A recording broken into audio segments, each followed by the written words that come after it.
I've always wanted to try doing a PRS-style, glossy, flamed maple burst finish.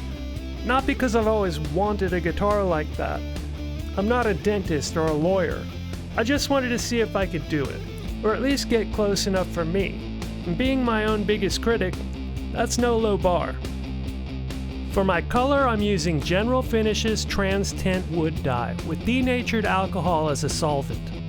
And yes, I know, I'm not doing it exactly the way it's done. I'm getting as close as I can with what I can easily get my hands on. I'm going in layers from lightest to darkest, starting with amber. This is left over from my kitchen countertop guitar build video. I follow that up with brown mahogany, right over the top, starting from the outside edge.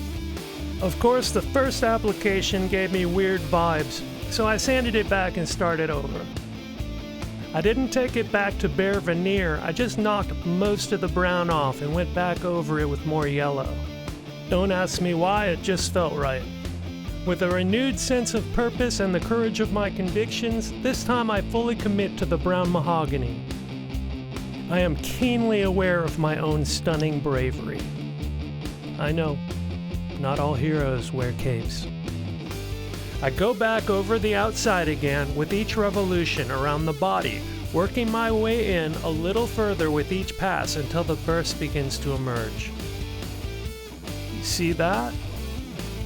That's the burst emerging. With the foundation down, I go as dark as I can without using ebony or black around the edges. This is dark walnut, the darkest of all the nuts. I go back yet again with the brown mahogany, blending walnut into amber. And then I let all the solvents gas off, leaving the dye to set. I gave this a few hours to happen. Walked my sweet fluff muppet. She's that fluffy void you often see strolling through my shots. Some call her the darkness, I call her Jet. Here I'm using a rag soaked in denatured alcohol to blend my three colors into one big beautiful burst. For my headstock, I'm going with just the dark walnut.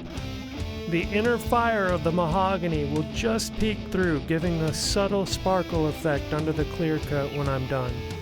That's it. That's my tobacco burst. It's ready for the greatest guitar finish known to man. But first, we gotta scrape the binding. Since this binding was left a bit proud by whomever built it, I was able to easily scrape it down with a razor blade. Lady and gentlemen, I give you wipe-on poly. Normally this is all I would use, but this time it's just kind of acting like a grain filler. It's also my first few layers of clear. In fact, on the exposed mahogany parts, it's all I'm doing, as per our usual arrangement. After 4 to 6 hours, I'll level sand the wipe-on poly and prepare it for the world's second best guitar finish. That's right, you guessed it, rattle can oil-based polyurethane.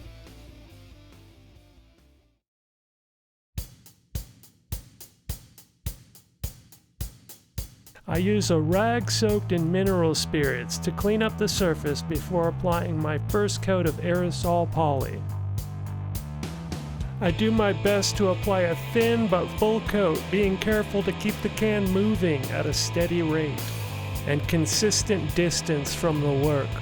If you like watching me do this type of thing, it'd be amazing if you'd like, subscribe, comment, and share. Thanks in advance. Once I'm happy with my coverage, I give it a few hours to fully gas off. Before I can spray a fresh coat, I need to lightly level sand off any dust nibs or other imperfections.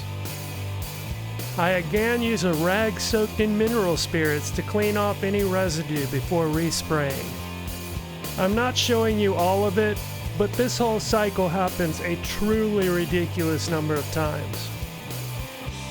I wanted the gloss to have real, actual depth, not just perceived depth. In the end, I couldn't be happier with the result. After a few days away, I wet sand using mineral spirits rather than water. It's much better at staying slippery and doesn't allow the sandpaper to become clogged. For this process, I started with 1000 grit. I followed that up with 1500 and then a 2000. I thought about going even higher, but I decided to just go with the rubbing compound on a buffing wheel instead. I don't know how much difference it actually made, but the drill cut down on the physical effort. It could have just been this the rest of the video. But no, this is way better. You have to apply the compound, buff a bit, wipe it off, and repeat. I actually went through a polishing compound before this, but I guess my battery died, so we'll just go straight to the glazing one. This is the exact same process with all 3 compounds. I just changed the pad for each level of cut. I then carried out the exact same process on the face side of the headstock. With the finish complete, I can turn my attention to the fretboard. I'm not sure yet how bad it is, but I'm prepared for the worst. I've never done a kit before. I'm pleasantly surprised to find that it just needs polished. It was clearly leveled before they shipped it. It's crazy. I condition the fretboard with mineral oil, and I shield the 2 pickup cavities. If you've never tried to wire up 2 pickups, a switch, 4 pots, and an output jack all through F-holes on a guitar with no control cavities, you haven't lived. There's a very real temptation just to make access through the back. But no, this is not my first rodeo. It's also not my first roll of dental floss.